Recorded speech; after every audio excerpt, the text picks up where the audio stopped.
Praise the lord. ఈరోజు వాక్యాంశము మత్తయి సువార్త 11వ అధ్యాయం 28వ వచనం. ప్రయాసపడి భారం మోసుకొనుచున్న సమస్త జనులారా నా యొద్దకు రండి, నేను మీకు విశ్రాంతి కలగజేతును. ఆమేన్, హల్లెలూయా. ప్రభు ఈ వాక్య భాగం ద్వారా ఈరోజు మనతో ఏం మాట్లాడతారో చూద్దాం. ప్రభువు మత్తయి సువార్తలో ఎంతో వివరంగా మనము అనేక రకాల భారాలతో కుంగిపోయి ఉన్నామని ఎరిగి మన భారమంతా ఆయన మీద వేయమని అడుగుతున్నారు. మనకి ఆయన విశ్రాంతినిస్తాను అంటున్నారు. నిజంగా ఇటువంటి మాటలు ఎవరి నోటి వెంట వినము కదా, స్వయంగా ప్రభు మనతో చెప్తున్న మాటలు. మరి సహోదరి సహోదరుడా, ఈ మాటలు బట్టి ఎంతగానో ధైర్యం తెచ్చుకోవాలి కదా. నువ్వు ధైర్యం తెచ్చుకునే వ్యక్తిగా ఉన్నావా? నువ్వు ఏదైనా విషయంలో ఈరోజు విశ్రాంతిని కోరుకుంటున్నావేమో.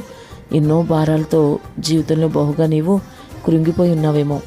ఏ భారమైనా ప్రభు నీ భారాన్ని తీసివేస్తాడు అని నమ్మకము, ఒక భరోసా ఈరోజు నువ్వు కలిగి ఉండాలి. ఈ వాక్య భాగాన్ని బట్టి నీ భారం అంతా తీసేసి నీకు విశ్రాంతినిస్తారని ప్రభువే స్వయంగా మాట్లాడుతున్నారు.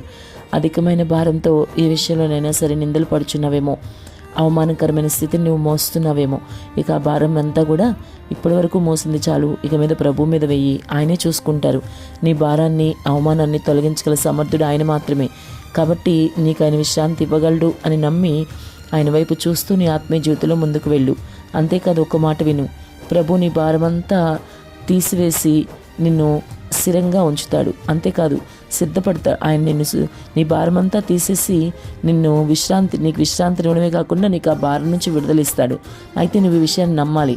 ఆయన నా భారం తీసేస్తాడు అని నమ్మి ఆయన మీద నీ భారం వేయాలి. చాలామంది క్రైస్తవులు ప్రార్థనలు ఆ విషయాలన్నీ కూడా తమ భారమంతా ప్రభుకు చెప్పుకుంటారు, బాధలన్నీ. కానీ మళ్ళీ ఆ భారాన్ని ప్రార్థన అవగానే వాళ్ళే తెచ్చేసుకుంటారు. మళ్ళీ అదే భారం మోస్తూ ఉంటారు. ప్రభుకు అప్పచెప్పాను కదా, ఆయన చేస్తారు కదా అన్న భరోసా విశ్వాసం లేకుండా ఉంటారు. అందుకే ప్రభు చెప్తున్నారు ఈరోజు, నీకున్న ఏ భారమైనా సరే, అది ఆర్థిక భారమైనా, అనారోగ్యం అనే భారమైనా, వ్యసనం నుంచి విడుదల కావాలి అనుకునే భారమైనా, రక్షణ లేకుండా ఎవరైనా ఉంటే వాళ్ళ కోసం, రక్షణ కోసం నువ్వు భారం కలిగి ఉన్నా, అంతేకాదు భక్తి జీవితంలో నువ్వు మంచిగా ఎదగాలనే భారం కలిగి ఉన్నా, మరి బిడ్డల విషయంలో, వివాహాల విషయాల్లో, ఉద్యోగాల విషయాల్లో, వ్యాపారాల విషయాల్లో నువ్వు ఎటువంటి భారము కలిగి ఉన్నా, నీ జీవితంలో మరి ఎటువంటి సమస్య నీకున్నా సరే, ఆ భారం అంతా ఈరోజే ప్రభు మీద వేసేయి. నీకు 100% అయినా మరి ఆ భారం నుంచి విడుదలిస్తారు, నీకు విశ్రాంతినిస్తారు. ఆయన నీ మీద మరి ఆ భారం తీసివేసినప్పుడు నీకు గొప్ప విశ్రాంతి కలుగుతుంది. ఆయన మరి అంతేకాకుండా భారం తీవేయబడుతుంది కాబట్టి నీవు ఆయన పని మీద శ్రద్ధ పెట్టగలుగుతావు. భారం లేదు కాబట్టి నువ్వు చాలా మరి ఫ్రీగా ఆయన పని చేసుకోగలుగుతావు, చురుకుగా ఉండగలుగుతావు. నీ జీవితంలో ఎంతో నెమ్మదిని కూడా నువ్వు అనుభవించగలుగుతావు.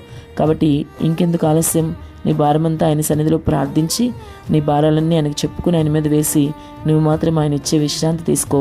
మరి ప్రశాంతంగా నీ జీవితం ముందుకు సాగించు. ఆయన పనిలో పరిచయంలో ముందుకు వెళ్ళు. ఆమేన్.